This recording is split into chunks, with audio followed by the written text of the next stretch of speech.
এটা হচ্ছে ১০ মিনিট থেকে ১০ শুরু হচ্ছে। ডিজিটাল মার্কেটিং মানে শুধু অ্যাডভার্টাইজমেন্ট না। অর্থাৎ আমি একটু স্পেসিফিক করি। ধরেন আপনার একটা বিজনেস আছে অথবা আপনি হয়তো ক্লায়েন্টকে ডিজিটাল মার্কেটিং সার্ভিস দেন। তো ডিজিটাল মার্কেটিং মানে ব্যাপারটা এমন না আমি Facebook এ আসলাম, Google এ আসলাম, টুলস এ ঢুকলাম, অ্যাড রান করলাম, অ্যাড চালাই দিলাম, আমার বিজনেস গ্রো করা শুরু করবে, আমার সেল আসা শুরু হবে। This is not digital marketing. এইভাবে ডিজিটাল মার্কেটিং কাজ করে না। শুধু টুলস চাপলে ডিজিটাল মার্কেটিং কখনোই কাজ করে না।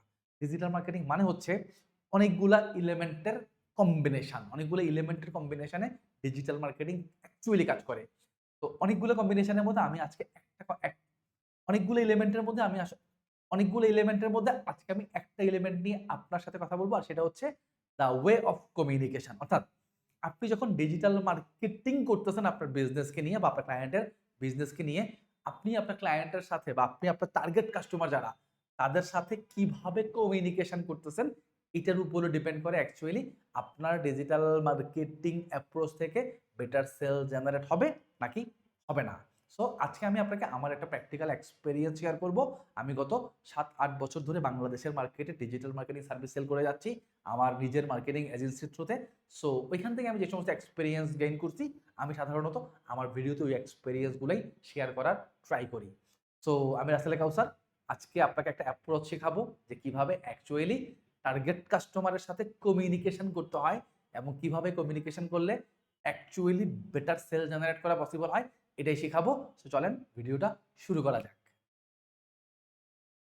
তো আমি আমার একটা ক্লায়েন্টের কথা বলতেছিলাম। আমার যে ক্লায়েন্টের কথা আমি বলতেছি, তারা বেসিক্যালি ডায়মন্ড সেল করে। তাদের যে শপ সেটা হচ্ছে যমুনা ফিউচার পার্কে। তো আমি যখন আমার এই ক্লায়েন্টকে মার্কেটিং সার্ভিস দিয়া শুরু করি, তার আগে তারা যেটা করত সেটা হচ্ছে তারা ডায়মন্ডের রিং বিক্রি করত, নোজপিন বিক্রি করত, তারা কানের ডায়মন্ডের ইয়াররিং।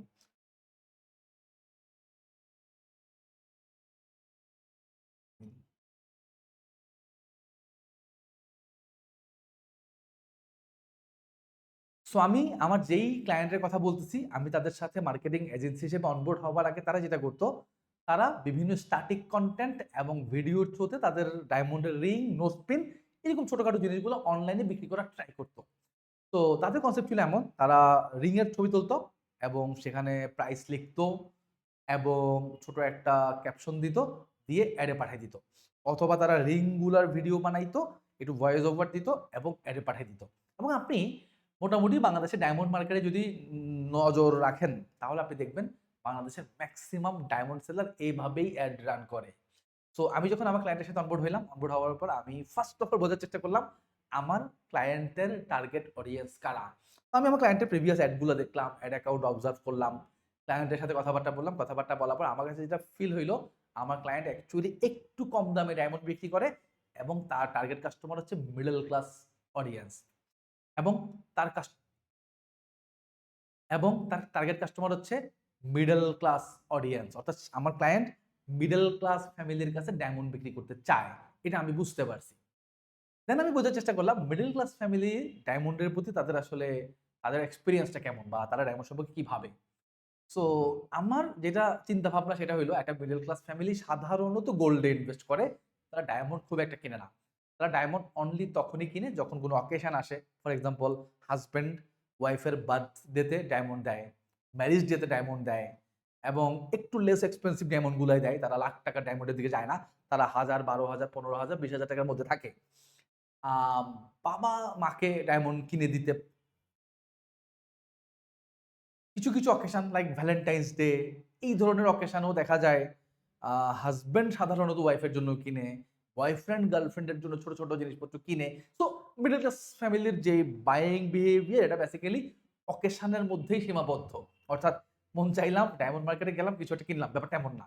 তারা মেইনলি অকেশনের উপর বেস করে birthday, marriage day, Valentine's day এরকম অকেশনের উপর বেস করে একটু লেস প্রাইস এর ডায়মন্ড গুলা কেনার ট্রাই করে। সো এটা হইলো আ আমার ক্লায়েন্টের যে কাস্টমার, আমি কাস্টমার সেগমেন্টটাকে ফার্স্ট এ বুঝলাম। এরপরে আমি বোঝার চেষ্টা করলাম, এই মিডল ক্লাস ফ্যামিলির ডায়মন্ড নিয়ে ইনটেনশন কি? দেখেন মিডল ক্লাস ফ্যামিলি যখন ডায়মন্ড কিনতে যায়, তাদের ১ম যেই পেইন তাদের ভেতর তারা দেখেন মিডল ক্লাস ফ্যামিলি যখন ডায়মন্ড কিনার চিন্তা ভাবনা করে তাদের ভেতরের প্রথম যে পেইন, সেই কষ্ট সেটা হচ্ছে ভাই ডায়মন্ড তো এই জীবনে কোনোদিন কিনি নাই, ডায়মন্ড কিনবো কিভাবে? এটা হচ্ছে একটা পেইন। আরেকটা পেইন হচ্ছে আমি ডায়মন্ডের দোকানে যাবো, আমার বাজেট খুবই কম এবং আমি জানি ডায়মন্ড অনেক এক্সপেনসিভ। সো লো বাজেটের একটা প্রোডাক্ট খুঁজতে আমার লজ্জা লাগে। আমি আনইজি ফিল করি বা ডায়মন্ডের দোকানে বসে আমি মাত্র আ ৳৩,০০০ র একটা নোজ পেন কিনতেছি। ৳৪,০০০ র একটা ডায়মন্ডের নোজ পেন কিনতেছি। বেশ আনইজি একটা অ্যাপ্রোচ তৈরি হয় ওখানে বা আনইজি একটা এক্সপেরিয়েন্স তৈরি হয়। সো এই হচ্ছে মিডল ক্লাস ফ্যামিলির পেইন যেটা আমার মনে হইছে আমার ক্লায়েন্টের কাস্টমারদেরকে নিয়ে রিসার্চ করতে গিয়ে।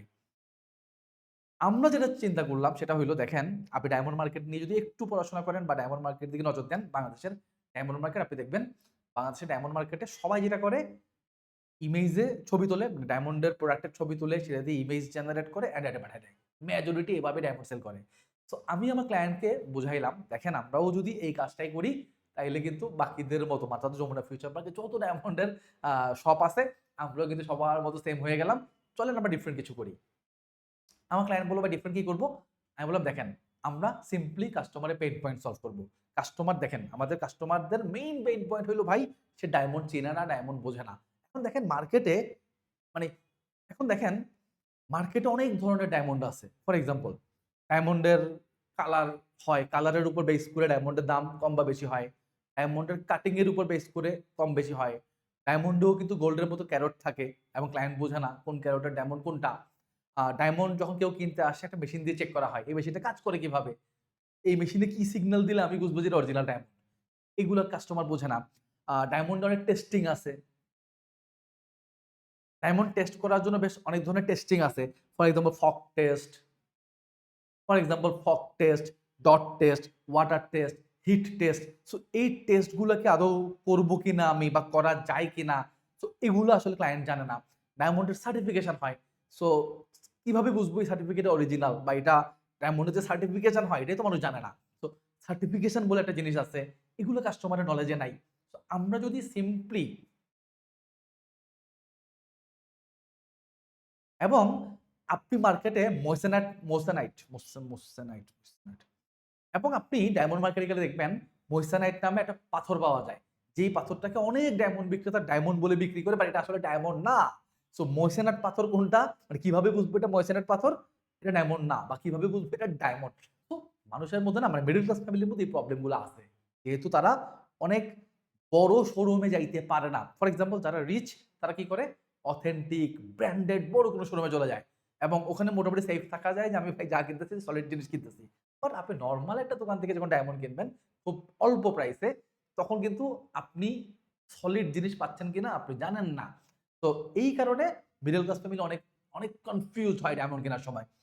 আমি আমার ক্লায়েন্টকে জাস্ট বুঝাইলাম, আমরা যদি মিডল ক্লাস ফ্যামিলিকে এডুকেট করতে পারি যে এইভাবে ভাই ডায়মন্ড চিনে, এইভাবে ভাই ডায়মন্ড দেখতে হয় এবং আমরা তোমাকে লেস প্রাইসেই ডায়মন্ড বিক্রি করব। মানে আমাদের কনসেপ্টটাই হচ্ছে মিডল ক্লাস ফ্যামিলির জন্য ডায়মন্ড।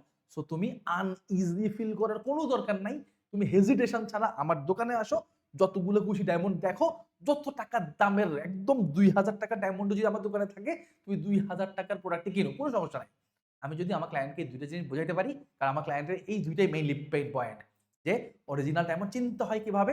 আমি যদি অরিজিনাল ডায়মন্ড চিনতে হয় কিভাবে এইটা যদি শিখাইতে পারি, তাহলে যেটা হবে আমার অডিয়েন্স বা আমার টার্গেটেড কাস্টমার আমাকে ট্রাস্ট করবে। তারা চিন্তা করবে, তারা যেহেতু আমাকে শিখাচ্ছে অরিজিনাল ডায়মন্ড চিনতে হয় কিভাবে, দ্যাট মিনস এরা কখনোই নকল ডায়মন্ড বিক্রি করবে না। বিকজ আমি তো ওখানে গিয়ে টেস্ট করব। সে তো আমাকে শিখাই দিছে। কারণ সে তো আমাকে শিখাই দিছে।